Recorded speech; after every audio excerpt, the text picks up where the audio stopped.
नमस्कार दोस्तों, एक बार फिर से स्वागत है आपके अपने YouTube चैनल अध्यात्म टीवी पर। आज हम बात करेंगे वट सावित्री व्रत कथा के बारे में। सबसे पहले आपको वट सावित्री व्रत की हार्दिक शुभकामनाएं। तो आज हम सुनाने जा रहे हैं वट सावित्री की कथा। एक समय की बात है, एक अश्वपति नाम के राजा थे। उनकी कोई संतान नहीं थी। राजा ने संतान प्राप्ति के लिए अनेकों यज्ञ किए, जिसके फलस्वरूप उन्हें एक तेजस्वी कन्या की प्राप्ति हुई। राजा ने कन्या का नाम सावित्री रखा। समय बीतता गया और सावित्री विवाह योग्य हो गई। एक दिन राजा ने सावित्री से कहा, सावित्री, अब तुम विवाह योग्य हो गई हो, इसलिए तुम स्वयं अपने लिए योग्य वर की खोज करो। पिता की बात मानकर सावित्री मंत्रियों के साथ यात्रा पर निकल गई। अनेक ऋषियों के आश्रमों, तीर्थों और जंगलों में घूमने के बाद वह राजमहल लौट आई। संयोगवश उस समय उसके पिता के साथ देवर्षि नारद भी थे। सावित्री ने उन्हें प्रणाम किया और राजा अश्वपति ने सावित्री से उसकी यात्रा का समाचार पूछा। सावित्री बोली, पिताजी, तपोवन में अपने माता पिता के साथ निवास कर रहे सत्यवान मेरे लिए योग्य पति हैं और मैंने उन्हें ही मन मन में अपना पति चुन लिया है। सावित्री की बात सुनकर देवर्षि नारद चौंक गए और बोले, राजन, सावित्री ने तो बहुत बड़ी भूल कर दी है। यह सुनकर अश्वपति चिंतित हो गए और बोले, हे देवर्षि, सत्यवान में ऐसा कौन सा गुण है? इस पर नारद जी ने कहा, राजन, सत्यवान के पिता क्षेत्रों के द्वारा राज्य से वंचित कर दिए गए हैं। अब वह वन में तपस्वी जीवन व्यतीत कर रहे हैं और अपनी दृष्टि खो चुके हैं।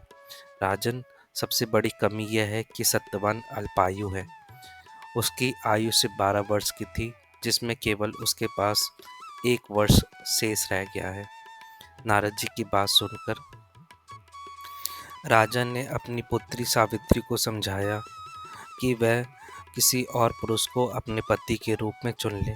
सावित्री बोली, पिताजी, नारी अपने जीवन में केवल एक ही पति का वरण करती है। अब चाहे जो भी हो, मैं किसी दूसरों को अपने पति के रूप में स्वीकार नहीं कर सकती। पुत्री की हट के आगे पिता विवश हो गए और सावित्री का सत्यवान के साथ पूरे विधि विधान से विवाह कर दिया। विवाह के पश्चात सावित्री अपने पति और सास ससुर के साथ वन में रहने लगी। जैसे जैसे समय बीतता गया, सावित्री के मन में भय बढ़ता जा रहा था।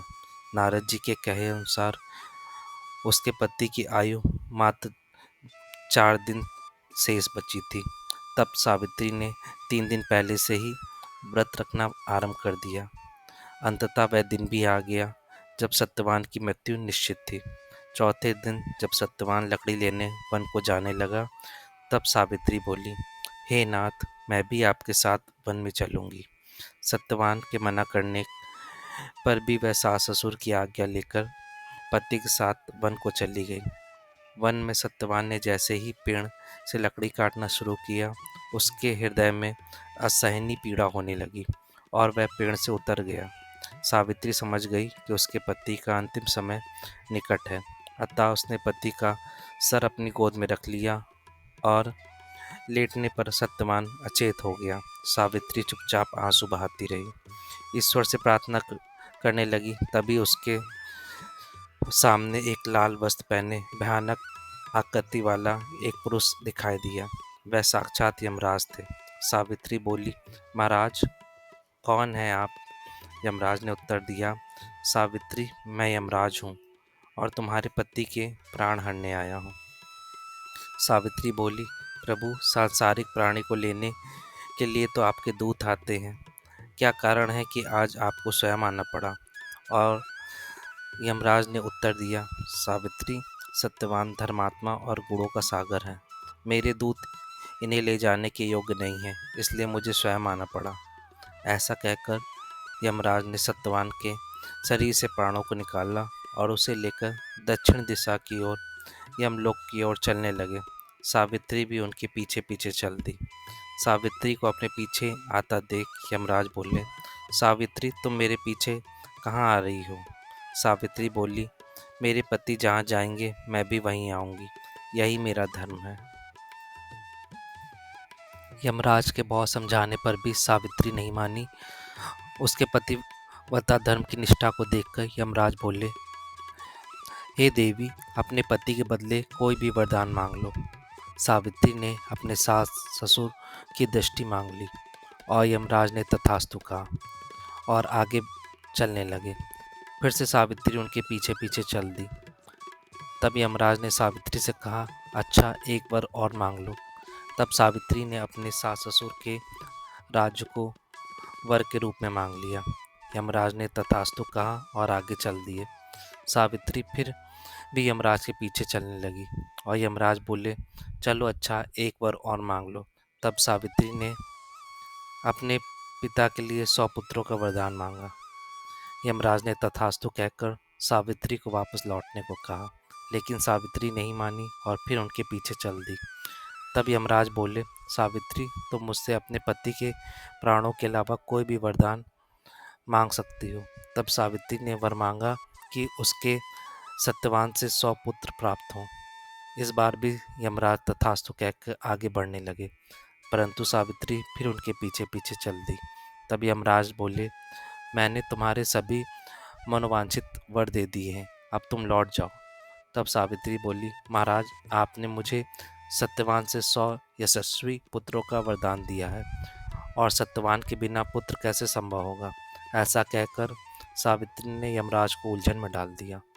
तब यमराज बोले, सावित्री, मैं तुम्हारी पतिव्रता धर्म से प्रसन्न होकर सत्यवान के प्राण छोड़ रहा हूँ और साथ ही साथ तुम्हें आशीर्वाद देता हूँ कि तुम्हारी यह कहानी युगों युगों तक सुनाई जाएगी। यह कहते ही यमराज ने सत्यवान के प्राण छोड़ दिए और यमलोक को लौट गए।